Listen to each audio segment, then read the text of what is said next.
তারুণ্যের হাত ধরে যে শহর সেজে উঠতে চেয়েছিল সেই শহর এখন যেন বয়োবৃদ্ধ।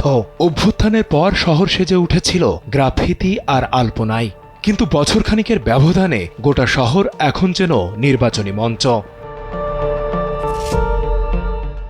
বিএনপি, জামায়াত ইসলামী আন্দোলন, খেলাফত মজলিস থেকে রিপাবলিক পার্টি রাজধানীকে ডাস্টবিনে পরিণত করার ক্ষেত্রে পিছিয়ে নেই কেউ। ঢাকা সিটি যেন পরিণত হয়েছে রাজনীতিবিদদের ব্যক্তিগত সম্পত্তিতে।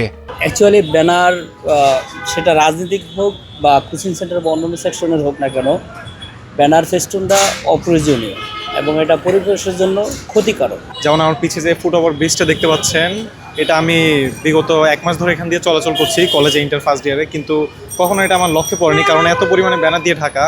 আগে আরও ব্যানার ছিল, দেখতে পাচ্ছেন যে পুরাতন ব্যানার আছে কয়েকটা, এগুলো পড়ে যাচ্ছে, মানুষের ক্ষয়ক্ষতি হচ্ছে। যে ব্যানারের যে দড়িগুলো টাঙাচ্ছে এগুলো মাঝে মাঝে আপনার ঝড় বাতাস বৃষ্টিতে পড়ে যাচ্ছে, মানুষেরকে আরও গায়ে পড়তেছে।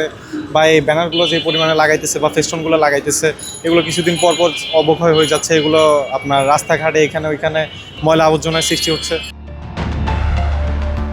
বিল্ডিংয়ের ছাদ থেকে ল্যাম্পপোস্ট, বাদ পড়েনি মেট্রো রেলের পিলারও। এসব ব্যানারের উদ্দেশ্য দলের শীর্ষ পর্যায়ে নেতাদেরকে জনপ্রিয়তা দেখানো। আমাদের নতুন প্রজন্ম ব্যানার পোস্টারের একটা যুগে এসে পৌঁছে গেছে বললেই চলে।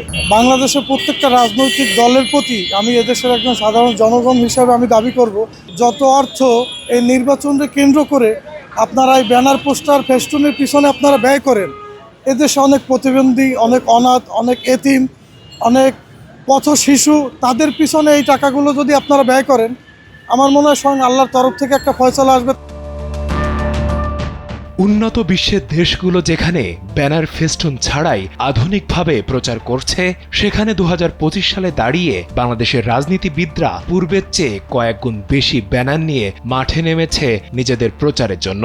যুগের সাথে, ডিজিটাল ওয়েজের সাথে ব্যানার সিস্টেমটা যায় না। সেক্ষেত্রে আপনি যদি কোনো কোচিংয়ের হোক বা কোনো প্রতিষ্ঠানের হোক বা রাজনৈতিক সেকশনের কোনো অ্যাড দিতে চান বা কোনো ব্যানারের প্রয়োজন মনে করেন, সেটা অ্যাথলেটিক বা ডিজিটাল ওয়েজের বিভিন্ন ইয়েতে আপনি অ্যাড দিতে পারেন। নগরবিদরা বলছেন ব্যানার ফেস্টুন নগরীর সৌন্দর্য নষ্ট করছে, বাধা সৃষ্টি করছে যান চলাচলে।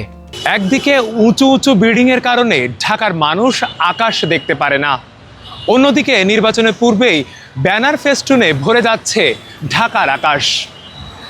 আগামী জাতীয় সংসদ নির্বাচনে যারা সংসদে বসে আইন প্রণয়ন করবে, তাদের হাত থেকেই বেআইনি কাজ শুরু হয়েছে। ঢাকাবাসীর প্রশ্ন, তাহলে কাদের হাতে তারা নিরাপদ?